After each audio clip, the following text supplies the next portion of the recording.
Seven question. మీకు బాగా ఇష్టమైంది ఏది? అమ్మాయిలు.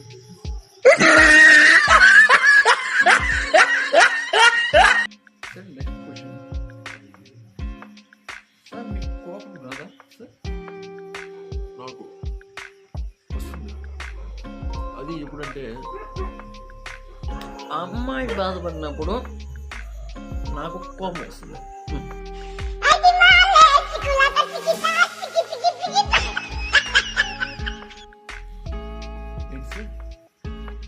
అమ్మాయి బాధపడినప్పుడు ఓకే సార్. మీరు యూట్యూబ్ చూస్తారా?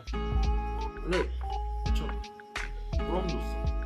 ఎందుకంటే వస్తుంది.